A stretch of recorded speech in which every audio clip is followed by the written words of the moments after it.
અમરેલીના અલગ અલગ પંથકમાં વરસાદ પડી રહ્યો છે। વડિયા પંથકમાં પણ વરસાદી માહોલ સર્જાયો છે, જેના કારણે વાતાવરણમાં ઠંડક પ્રસરી ગઈ છે। નદી નાળા સતત છલકાઈ રહ્યા છે। નવા નીરની આવક થતા નદી આસપાસના વિસ્તારોમાં પ્રસરી રહી છે। નદીના પાણી ગામમાં ઘૂસી રહ્યા છે।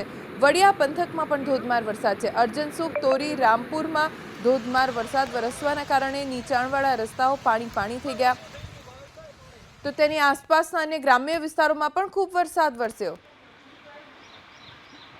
વધુ જાણકારી અમારા સંવાદદાતા હરેશ પાસેથી પ્રાપ્ત કરીશું। હરેશ, અમરેલી જિલ્લામાં મેઘરાજા ધડબડાટી બોલાવી રહ્યા છે, ક્યાં કેવો અને કેટલો વરસાદ?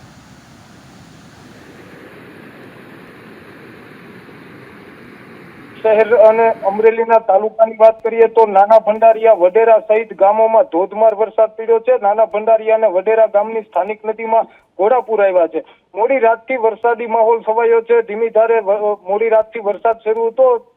વહેલી સવારે 4 થી 6 દરમિયાન મુશળધાર વરસાદ ખાબક્યો છે અને તેને લઈ અને નદી નાળાઓ છલકાયા છે। ત્યારે બગસરા પંથકમાં પણ મેઘરાજાની તોફાની બેટિંગ છવાઈ છે। વહેલી સવારે 6 થી 8 દરમિયાન 3 ઇંચ જેટલો વરસાદ ખાબકી ચૂક્યો છે। 3 ઇંચ કરતા વધુ વરસાદ ખાબકતા બગસરા શહેરમાં વરસાદી પાણી ભરાતા જનજીવન પણ પ્રભાવિત થયું છે। બગસરા શહેર અને નીચાણવાળા વિસ્તારમાં કેટલી સોસાયટીમાં વરસાદી પાણી ભરાયા છે। ત્યારે આસોપાલવ સોસાયટી, મધ્યમ વર્ગની સોસાયટીના રહેણાંક મકાનોમાં વરસાદી પાણી ઘૂસ્યા છે। ત્યારે બગસરાની સાતરડી નદીમાં પણ ઘોડાપૂર આવ્યું છે। ત્યારે વડિયા પંથકની અંદર મેઘમહેર થઈ છે। વડિયા શહેર તેમજ ગ્રામ્ય પંથકોની અંદર ધોધમાર વરસાદ વરસી રહ્યો છે। નાજાપુરની સ્થાનિક નદીમાં ઘોડાપૂર આવ્યું છે। અમરાપુરની પણ સ્થાનિક નદીમાં ઘોડાપૂર આવ્યું છે।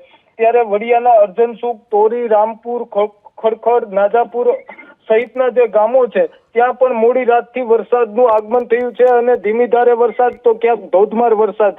સમગ્ર અમરેલી જિલ્લામાં વરસાદી માહોલ હાલ અત્યારે યથાવત છે। જી હરેશ, આભાર જાણકારી આપવા માટે। તો ખડખડ, નાજાપુર, અમરાપુરમાં ધોધમાર વરસાદ છે અને સ્થાનિક નદી નાળા ઉભરાઈ રહ્યા છે।